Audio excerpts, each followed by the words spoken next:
اسرائیل کے سپورٹ میں ہے، ایک ایران کے سپورٹ میں، لیکن ہندوستان کے مسلمان ایران کو لے کر دو حصوں میں بڑھ چکے ہیں۔ ایک وہ مسلمان ہیں جو ایران کے ان مسئلوں کو اکھاڑ رہے ہیں جن مسئلوں کو اکھاڑنے کی ضرورت نہیں ہے۔ ایران کے خامنئی یعنی دو، ایک تو خمینی ایک خامنئی، دو شخص گزرے ہیں۔ خمینی جو اس سے پہلے گزرے ہیں، جو صحابہ کے تعلق سے، جن کے تعلق سے ملتا ہے کہ انہوں نے صحابہ کی شان میں گستاخیاں کری ہیں، شام کے لاکھوں مسلمانوں کو قتل کروایا ہے، لیکن پرزینٹ میں جو آیت اللہ علی خامنئی جو شہید، جن کو کچھ مسلمان شہید کہہ رہے ہیں، کچھ مسلمان کہہ رہے ہیں کہ اچھا یہ درندہ مر گیا، طرح طرح کی باتیں مسلمان کر رہے ہیں، جبکہ ان باتوں کا وقت نہیں ہے۔ دیکھیے، میں خود اہل سنت والجماعت کا ایک فرد ہوں، صحابہ کی محبت میری زندگی کا ایک حصہ ہے،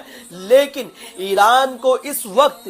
سیاسی اعتبار سے سپورٹ کرنا ہم تمام مسلمانوں کی ذمہ داری ہے۔ اور میں ان تمام مسلمانوں سے پوچھنا چاہتا ہوں جو ایران کے تعلق سے اسٹیٹس پر ویڈیوز لگا رہے اور ایران کے لیڈروں کو اور ایران کی عوام کو گالی دے رہے، میں ان سے پوچھنا چاہتا ہوں کہ آپ کے دلوں کے اندر اگر شام کے مسلمانوں کے لیے اتنا درد ہے، آپ کے دلوں کے اندر صحابہ کے تعلق سے اتنی محبت ہے، حب رسول ہے، تو ہندوستان کے اندر آئے دن مسلمانوں کو بھیڑ بکریوں کی طرح مارا جاتا ہے، جانوروں کی طرح مارا جاتا ہے، تب آپ کا ایمان کہاں چلا جاتا ہے؟ شام کے مسلمان وہ بھی سنی ہے، ہندوستان میں رہنے والے مسلمان وہ بھی سنی ہے، ان کے لیے کبھی آپ سڑکوں پر کیوں نہیں اترتے؟ جس دن آپ ہندوستانی سنی مسلمانوں کے لیے سڑکوں پر اتر جاؤ گے، اسی دن آپ کو جیلوں میں ڈال دیا جائے گا۔ اس وقت افراتفری کا ماحول ہے، ایران نے ماضی میں کیا کیا کیا نہیں کیا، صحابہ کے تعلق سے ان کے کیا عقیدے ہیں کیا عقیدے نہیں ہے، یہ ماضی کی بات ہے، لیکن پرزینٹ میں کوئی آفیشلی بیان ایران کی طرف سے صحابہ کے لیے نہیں آیا۔ پرزینٹ میں ایران نے ابھی